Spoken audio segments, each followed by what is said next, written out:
Barbershop conversation, guys. Feel free, hit the subscribe button. You know, I'm 12 hours away. My emotions of the fight is gone, and I want to talk about something that's in my eyes. And I'm just going to give a disclaimer. I'm 28-1-1 in fights that are less than 70-30%. I just want you guys to know that. All right. And so you guys can take my opinion with how you want to see it, but I've made a teacher's salary betting on these fights the past 3 years. I just want you guys to know that. Whenever my money's on the line, there's no emotion. No. I mean, I'm emotionally attached to the money. That's why I'm very pragmatic. But when I bet on fights, it's not because I think this guy is better, this guy is worse. I'm talking about personally. I do my research, and whatever the numbers tell me to bet is where I'm going. I don't care if he's the most hated guy in the world and it's a 50-50 fight. I'm going with that guy. And sometimes my prediction videos don't align with what I'm betting. The greatest example that I have on this channel is I bet Postol, but I predicted Terrence Crawford to win. Postol, I thought Postol was a great live underdog. So I put a few $100s on Postol to win a few thousand. You know what I'm saying? So it didn't work out that way. But anyways, as I digress, I have more questions about Terrence Crawford than I have answers. And I'm not talking about his ability to beat B-level fighters, and that's not where I'm going. Ask yourself this. You got to really, really ask yourself, who is Terrence Crawford in the ring? Because Jose Benavidez is probably a top 20 welterweight. Now, let's call a spade a spade. I'm not talking about the emotion of the fight. Let's just talk real numbers. Let's take my quote-unquote bias towards not liking Terrence Crawford. Let's throw all that out the window, all right? You and your girlfriend are sitting in the bedroom, bare-ass naked, telling the guys the God honest truth how you feel about each other, all right? That's where we're at, right? We're having a Sunday morning conversation. He's a top 20 welterweight. He's definitely a top 20 welterweight. Top 15 might be pushing it, right? For real, right? Now, where boxing fans misunderstand talent versus toughness versus the ability to win. Jose Benavidez did not have the ability to win the night. He had the ability to survive the machismo fight. Well, he didn't get knocked out. He's taking good punch. He takes his punches well. But he's not doing anything to win. After round 6, the fight was decided. And I'm counting my money I won. You understand what I'm saying? I'm like, Terrence Crawford, don't, because I know Terrence Crawford's personality. He likes to be a dog. And I'm like, in 12th round, I'm like, why are you fighting on the inside? Then when he knocked him down, I definitely got excited. But ask yourself, can Terrence Crawford really take a punch? Is Terrence Crawford a full-fledged welterweight? Why couldn't he move Jose Benavidez for 10 rounds? Jose Benavidez fought that fight on one leg. It was so obvious. Like how we criticize, or how many media members criticize Jamal Charlo, when he fought Highland or something like that. I forget the kid's name. And he didn't get no credit for that win. Same should hold true for Terrence Crawford. You know, he fought a guy with one leg. Yes, he did a great job promoting the fight, so he raises everyone's emotional levels in the fight, and we say it's going to be a good fight, but the numbers tell you Jose Benavidez is a catch and shoot type of guy without the reflexes, which makes it a much easier fight for Terrence Crawford. And when I watched the fights, I was like, this guy can't even compete with him.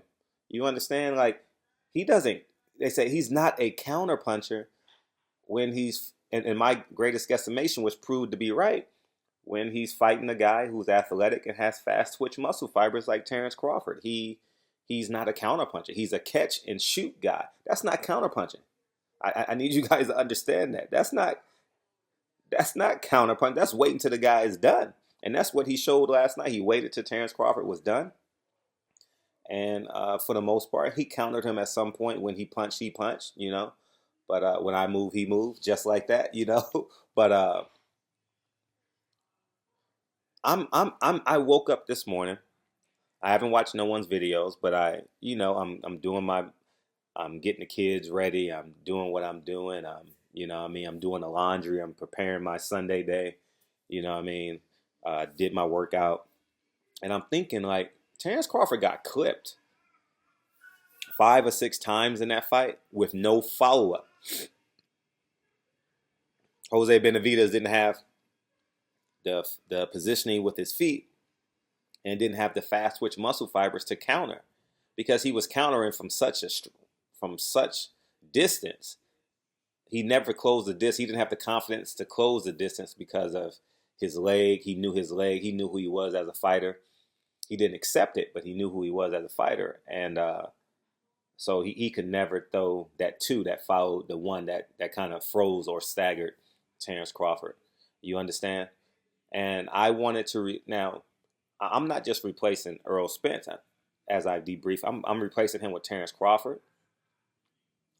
I'm replacing him with a well, those are the two guys basically, Keith Thurman and Errol Spence.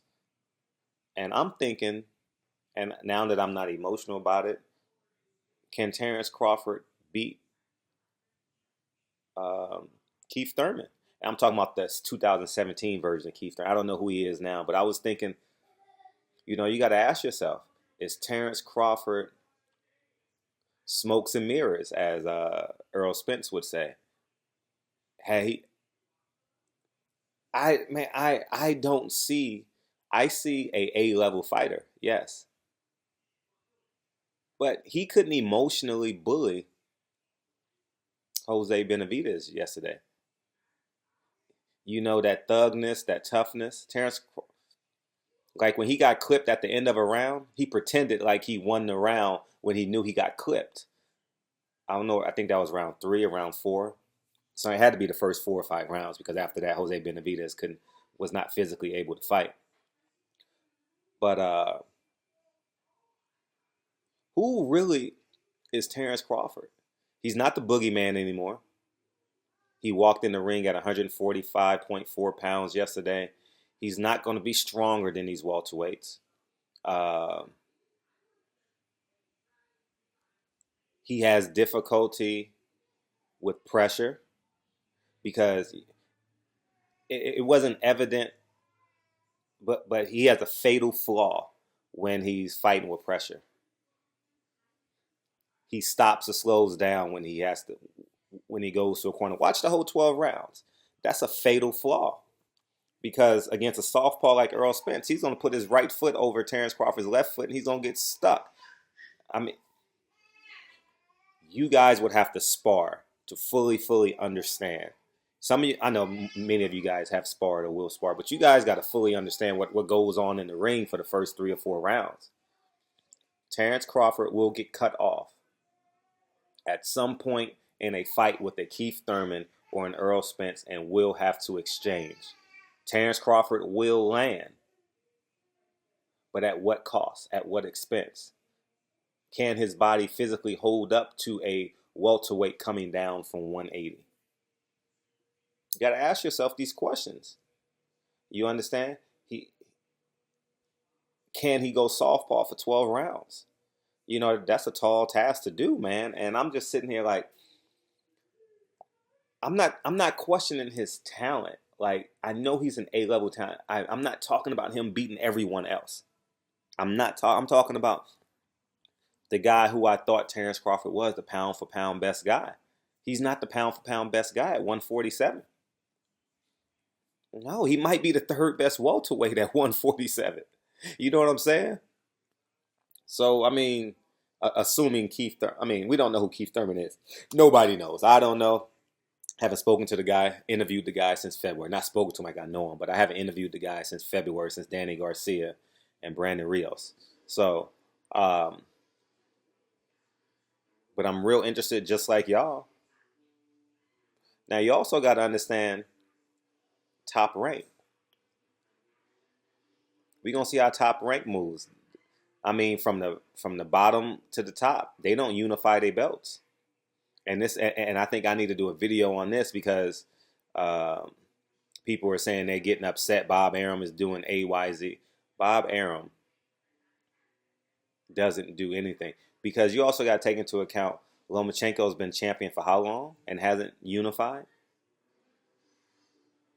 So um, um, is he unifying? Uh, yeah, Pedraza has a belt. He just beat Ray Beltran, so he has a belt now. But that's under the W. That's under the Top Rank banner. Who else has a belt? One Dogbo. Dogbo is in the camp, so that means he beat at 122. He beat shit. You guys know who I'm talking about. The brother, great. Oh man, they're awesome dudes, man. Maldonado. Maldonado didn't cross the street and unify. No, didn't unify at all. Oscar Valdez hasn't crossed the street and unified, and he's had that belt for quite some time. You guys see where I'm coming from? So we got Maldonado. So you got to look at someone's history. Top Rank don't unify, y'all. And don't say, oh, they'll do it. Yeah, why wouldn't you unify with Manny Pacquiao? You see how much money's in that fight? It's $1 billion fight. Of course you would do it for $1 billion, splitting $1 billion. You get what I'm saying? So at the end of the day, Maldonado didn't unify. Oscar Valdez hasn't unified. Um, Lomachenko hasn't unified. Terrence Crawford hasn't unified. 147, 154, 160. Don't have anybody at 160, 168. They have 168. They have the Latino kid. Jose. Is it Jose? No.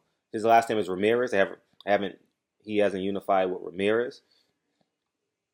175, 190. He doesn't have a heavyweight. I think his best heavyweight is B.Y. Jennings, if I'm not mistaken. He doesn't own a belt yet. So at the end of the day, Top Rank don't unify, man. And the proof is in the pudding. And you guys get mad and we say, oh, Bob Arum is calling XYZ. I know. When I say I know Bob Arum, I know Bob. I spent 10 years of my life interviewing this guy on the phone, in person, calling him for sound bites. You understand? Like when I was working, man, I'm telling you. I mean, I don't know him like 1,000%, but in terms of how he interacts and how he engages with the media, I have a great understanding of who Bob Arum is, for real. So I just wanted to share these thoughts with you. I'm gonna cut this video off and make it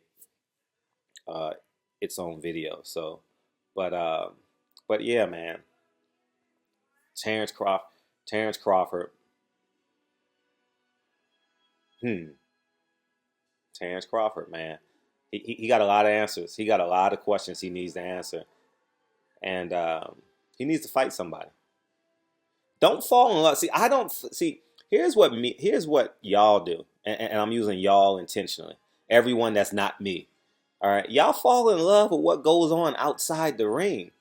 All the build up. Oh, Mike Tyson bit Lennox Lewis' ankle.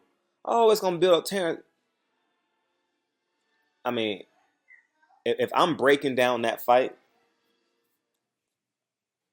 I would tell you guys Saturday morning. I wouldn't do it to build up of the fight because I want y'all to buy the pay-per-views and I want them guys to make the money. But same thing I did yesterday. I'd be like, listen, Mike Tyson is shot. He out here stealing money. Y'all, what are y'all doing? Y'all think this is gonna be a fight? This is gonna be a wash. Mike Tyson is 50% of who he was. So at the end of the day, we fell in not we. I didn't fall in love because when I watched the film on Jose Benavidez, I was like, this guy's not that good. You fall in love with the buildup of the fight. You know how many DMs I got? I got Jose Benavidez. Go through my comment section. There's like 10 or 15 comments. I'm like, you got Jose Benavidez. You haven't even watched his last 5 fights. How can you pick him? You haven't watched his last 5 fights. If you've watched his last 5 fights, you'll say Jose Benavidez has no chance. Media does a great job at building fights. Prime example, Jose Benavidez, Terrence Crawford. I'm like, this is a 12 rounds to nothing fight. The fight went as I predicted. It's either gonna be a slow drip or you're gonna knock him out. It was a slow drip to a KO, to a TKO. So, anyways, man, media can build up fights like no other, and and and and boxing fans who don't enjoy doing their research will just trust the opinion of their favorite media outlet, albeit YouTube, newspaper, however you view it as. But when I'm gonna just tell you the last time when I do a prediction video, when I do a breakdown, I'm 28-1-1 on all my public predictions, right? I should be 30-1, 31-1 because I picked Mikey Garcia and I picked Leo Santa Cruz. But I really didn't know Leo Santa Cruz emotional stability, and I didn't want to get involved. His dad had cancer, and I mean, I got caught up in the energy around the camp of Robert Easter. Not in terms of where I put my money at, because I put money on Mikey Garcia, but in terms of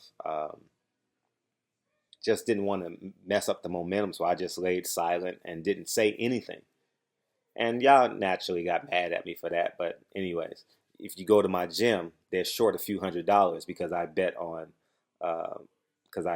Leo Santa Cruz, and some of them took Abner Mares, and some of them took Robert Easter, believe it or not, and I had Mikey Garcia. So my gym will tell you who I predict, but that's neither here nor there. Y'all don't want to hear that.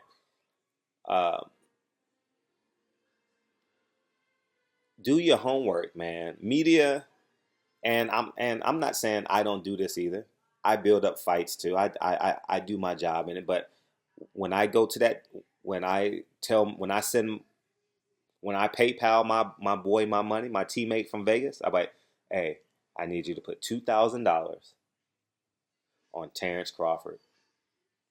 He goes and puts $2,000 on Terrence Crawford. I don't say, well, I watched this video by XYZ. I read this article on Boxing Scene.